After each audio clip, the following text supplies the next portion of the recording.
Hey everyone, it's Kirsten, different video, same outfit as the last video because, I thought, why not just maximize my efficiency here and just sit down and film number two. Anyway, today I'm going to talk about my personal journey with confidence. This is a wonderful suggestion I got from someone on Instagram, and I'm just so excited to share more of my story and the personal aspect of how I made it to where I am right now. And I'm really grateful to say that I don't struggle with confidence so much. I mean, there are still daily things, especially when I was really making a big transition in my life, from dancing into not knowing what the heck I was going to do, into now where I'm very confident in what I do, working with dancers.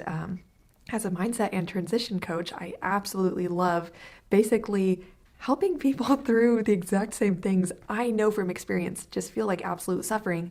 The life of a dancer is so difficult, and there are just so many things in the lifestyle that are constantly trying to rip your identity and your confidence out from under you.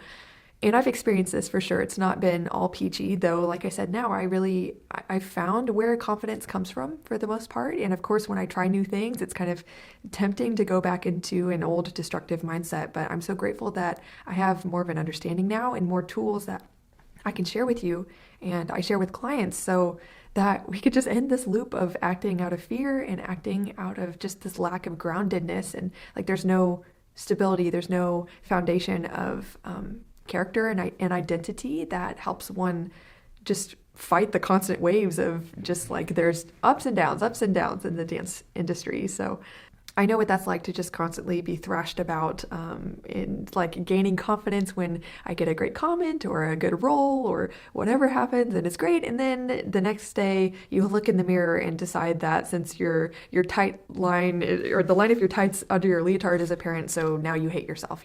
I know what that's like, and it just means the world to me to be sharing on my YouTube channel and in my practice of how to overcome that and how to gain a confidence that gives you clarity in your decision making, in your identity, in your sense of purpose as a dancer and as a human.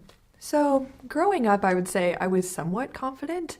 I think my confidence in my younger teen years was due to the fact that I was really looking for progress more than perfection most of the time. There were definitely times where I really thought terrible things about myself. I thought I was fat. I thought my feet were terrible. I was turned in. I was never going to make it. Of course, I dipped into that a lot. But when I look back on my boldness in my teenage years, I think that was really coming from just this constant yearning for progress. And what I learned over the years is how much progress matters over just achieving certain goals.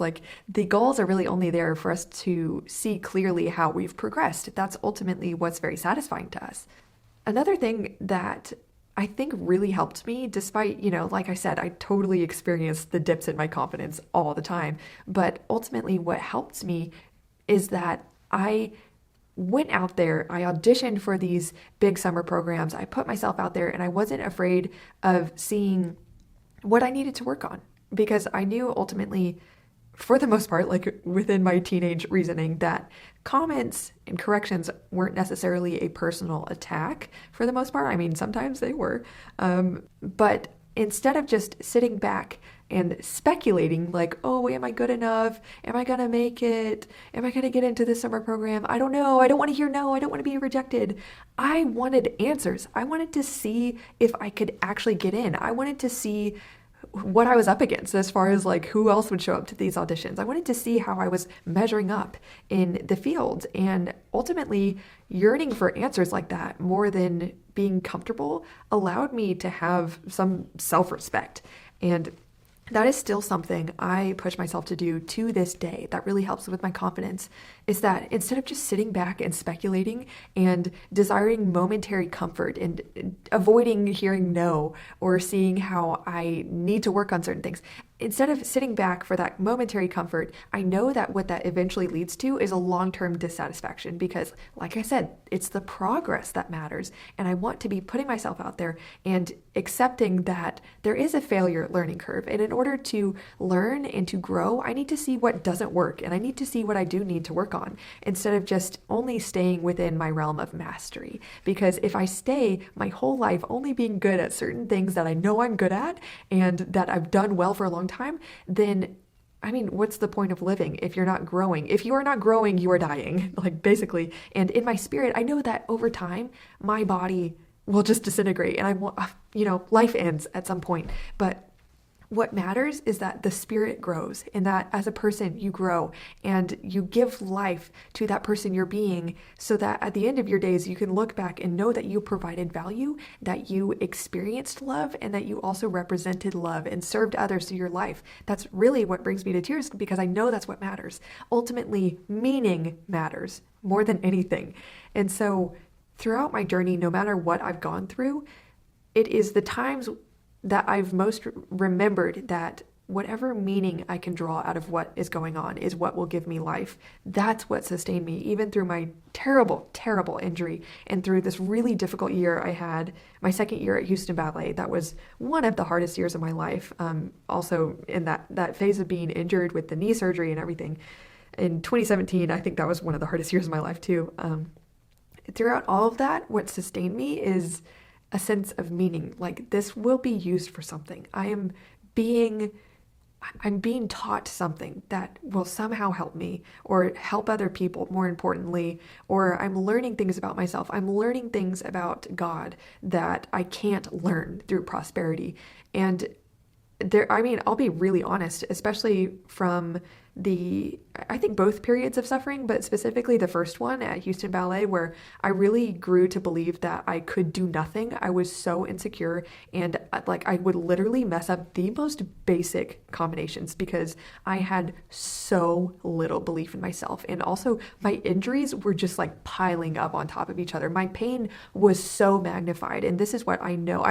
I help clients with this now because I know it's true that whatever's going on in your mind, that is triggered by physical pain can either increase the physical pain in your body or allow it to heal. It's really like healing starts in the mind. Healing starts in the mind, just like physical abilities start in the mind. Everything starts in the mind. So that's why I do mindset work with dancers, because I truly know it's everything. You can spend hours and hours and years devoting your life to being good at something, but you can either be standing in your own way and learning nothing and becoming this shell of a person through the process, or you can focus on who you are becoming every day. And by the way, that alleviates the disappointment of certain expectations being broken when every day you realize that you have a chance to be more of the person that you want to be and you feel you're meant to be, more than valuing just little outcomes, external outcomes every single day and letting those tell you who you are. Because ultimately, you're going to have super hard days as a dancer or just in life as a human. You're going to have days where you feel like you are nothing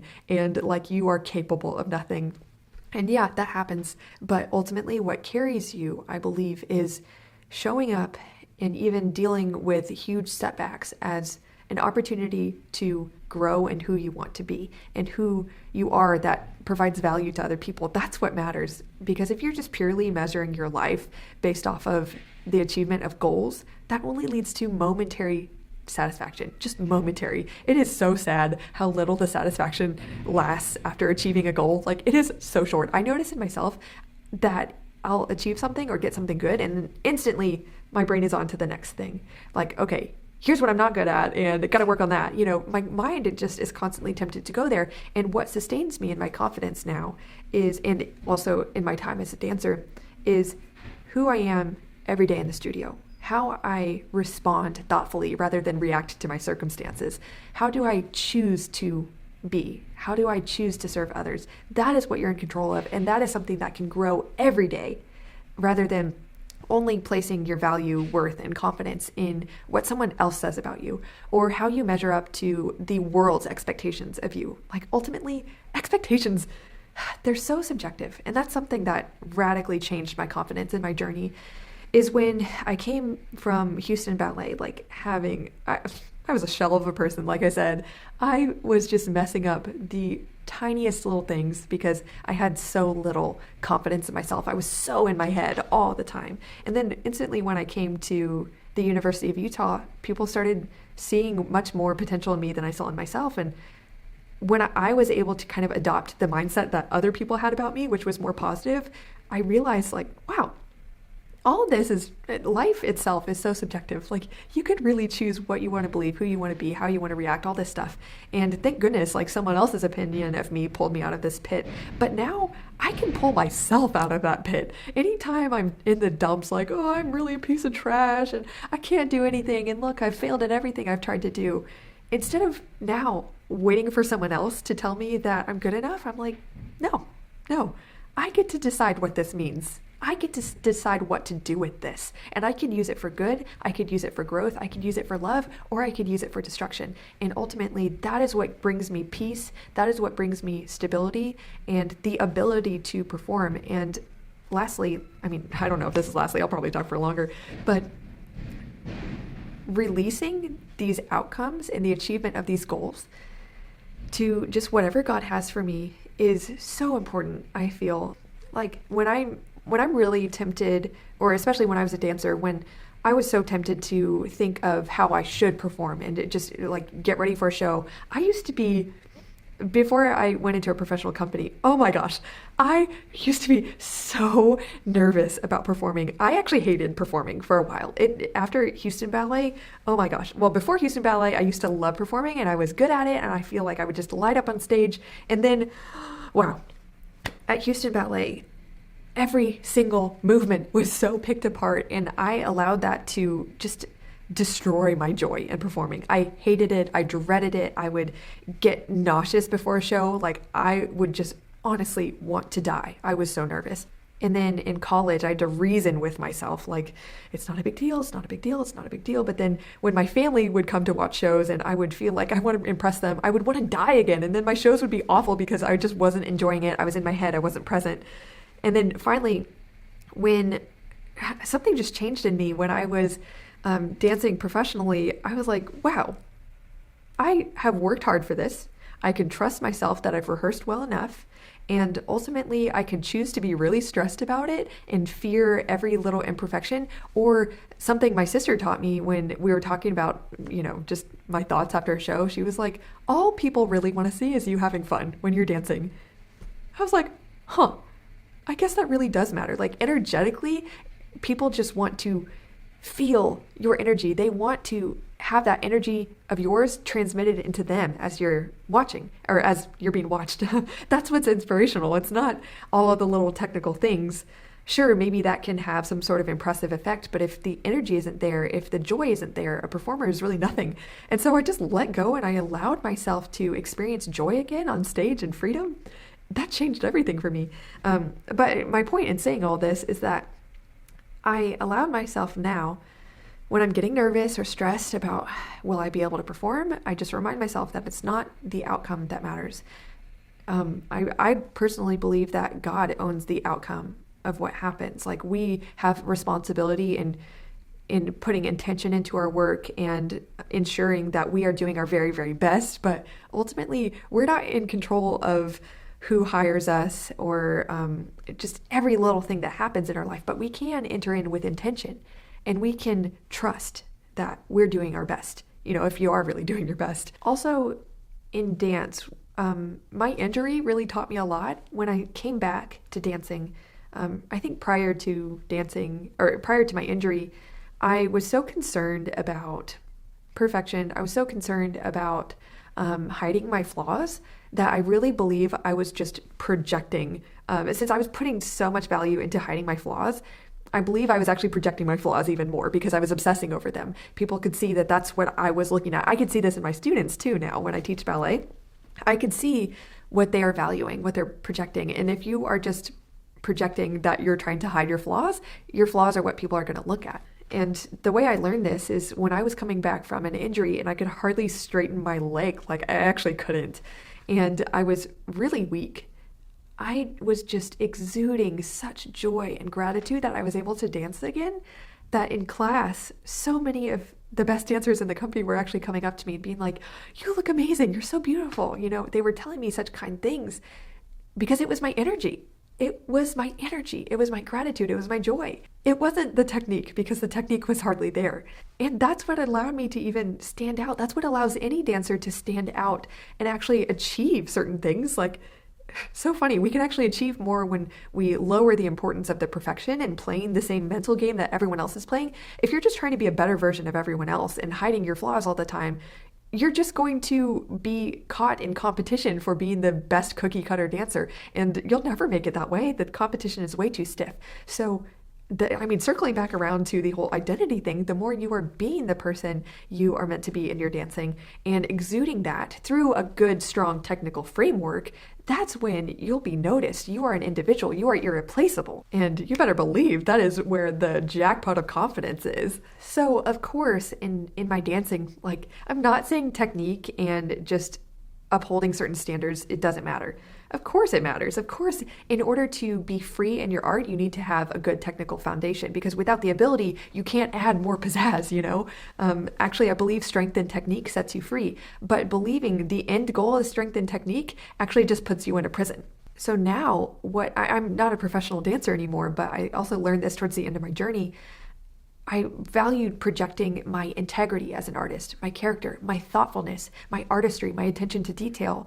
And by putting more value in those things that I can control, I actually became more free as a dancer. My technique got better. I became more consistent in my ability to execute steps because I wasn't just constantly avoiding failure. I was actually growing into the joy of what it means to be an artist.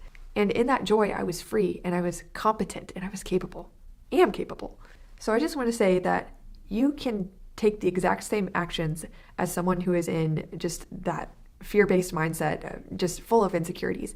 You can take the exact same actions, but just with a different intention. And it makes all the difference in the way you feel, in the way you perform, the decisions you make, and the impact you make, not only on yourself, but in your environment. And with this approach, you can utterly fail. You can achieve things or not achieve things, have good days or bad days, but it doesn't matter because every day you are becoming more of what matters, which is you. You are a complete person and you will achieve things with this mindset. You're not just going to be a soulless resume. This overarching concept that I'm trying to share is also having to do with transcending your ego. The more you are just stuck within your own limitations, thinking that being perfect is all that matters, and you're just thinking about you all the time, that's a miserable place to be. You have to step outside of yourself. But first, that happens by releasing the negative emotions that come from these triggers of just constant insecurities, thoughts, and patterns that you've created in your life that actually create deep-seated beliefs, which really, really impact the way you feel and what you choose to do. So I imagine a lot of you are probably like, great, that sounds awesome, but you feel so far away from that ideal, or it just seems like a pipe dream. Like, can someone actually be that confident and feel that free and value, their character and growing into that and still be a good artist? I know there's a big fear of but don't you have to just fixate yourself on the technique? Yeah, you can become a great technician while also not hating yourself. In fact, you need to get out of your own way and you need to get out of hating yourself in order to be the best artist you can be. But I know a lot of you are probably like, okay, again, sounds good, but how the heck do I find who I am?